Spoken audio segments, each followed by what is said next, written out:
It was October, and the crisp autumn air held a certain euro excitement. Or maybe it was just the scent of pumpkin spice wafting from every corner. Either way, something felt different. We, being the responsible and slightly eccentric humans that we are, had decided our new kitten, a tiny ginger puffball we affectionately named Marmalade, needed a haunted house. Not a real one, of course. More like a miniature cardboard monstrosity we cobbled together from old Amazon boxes and way too much black paint. We envisioned a charmingly spooky playtime experience. Marmalade, however, had other ideas. From the moment we set the haunted house down, it wasn't a place of carefully curated scares. Oh no. It was a personal jungle gym. A demolition site disguised as adorable kitten antics. We thought we were providing entertainment. We were wrong. We had unleashed a tiny, furry agent of chaos. And we were about to learn that even the smallest kitten can turn a haunted house into their own personal playground of pandemonium. The first casualty was the carefully constructed spiderweb entrance. We'd spent a good half hour meticulously stretching and arranging the delicate webs to create the illusion of a truly terrifying threshold.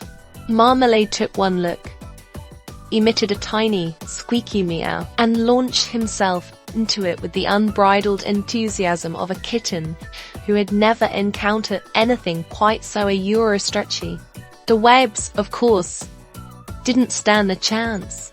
They snagged on his claws, wrapped around his head, and generally became a tangled mess of synthetic arachnid annoyance. He emerged, blinking and covered in wispy white strands, looking less like a fearsome phantom and more like a fluffy ginger snowman who'd just lost a fight with a cotton candy machine. We couldn't help but chuckle, which only seemed to embolden him. It was then that we realized this wasn't going to be the sophisticated haunted house experience we'd envisioned.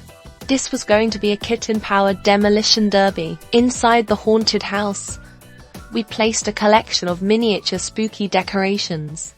A tiny plastic skull, a battery-operated ghost that let out a mournful wail, a felt bat hanging from a thread. These, we thought, would provide Marmalade with hours of safe, stimulating play. Instead, they became targets. The plastic skull was immediately battered across the cardboard floor, disappearing into a dark corner, never to be seen again. The felt bat suffered a similar fate, ripped from its thread and used as a makeshift chew toy. But the true prize, the ultimate conquest, was the battery-operated ghost. It was slightly taller than Marmalade himself, and it emitted a delightfully eerie moan whenever its sensor was triggered. Marmalade, naturally, saw it as a personal climbing challenge.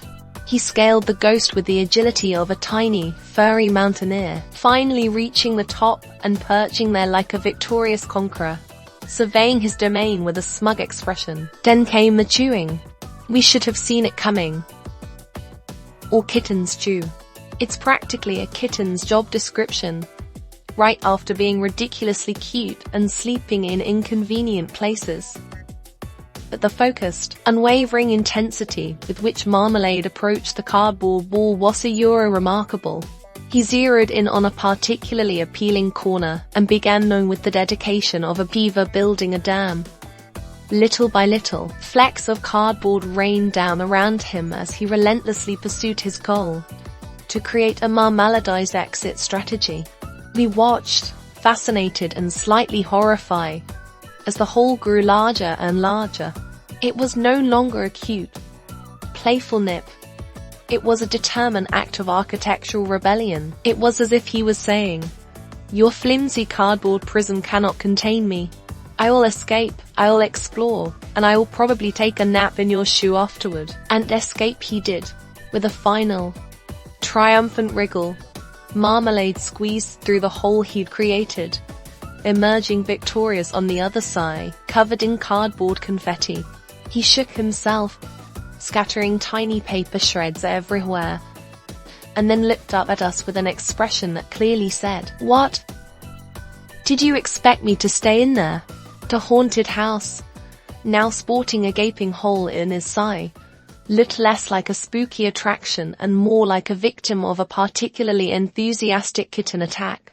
We surveyed the scene. Shredded spiderwebs, missing decorations, a half-eaten cardboard wall, and a smug ginger kitten basking in the glory of his destructive masterpiece. We couldn't help but laugh.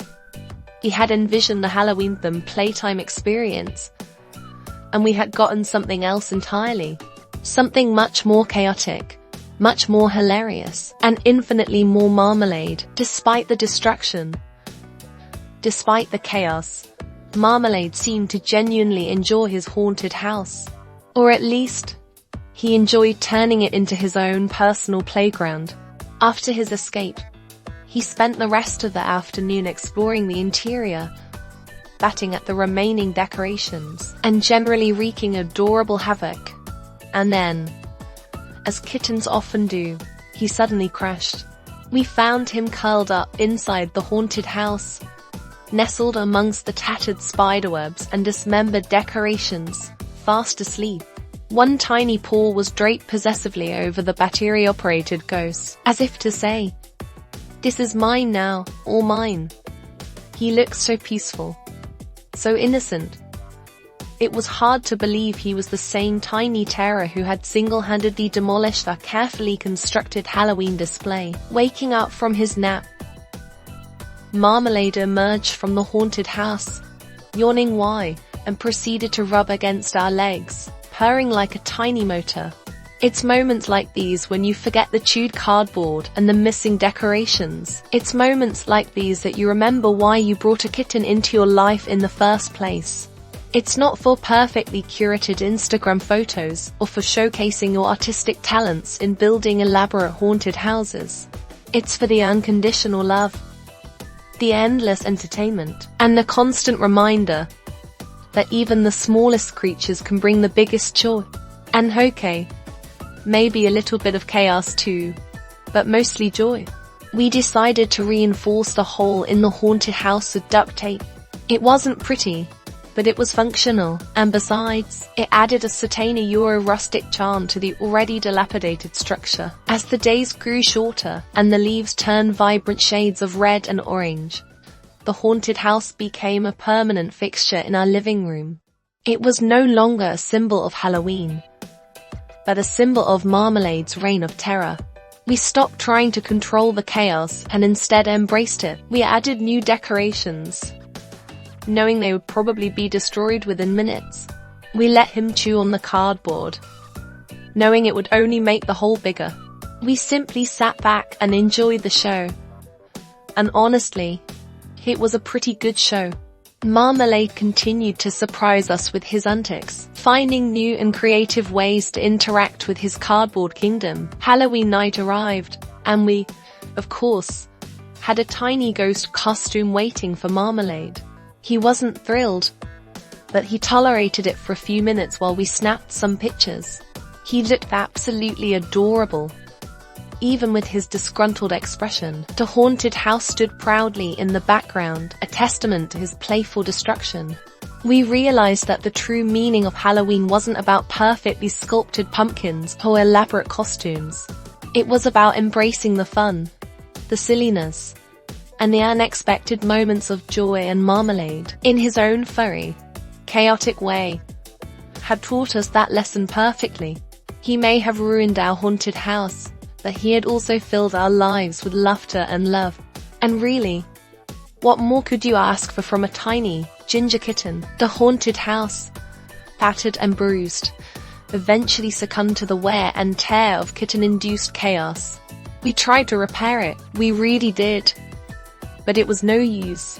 Marmalade had moved on to new adventures, new objects to conquer, new places to nap.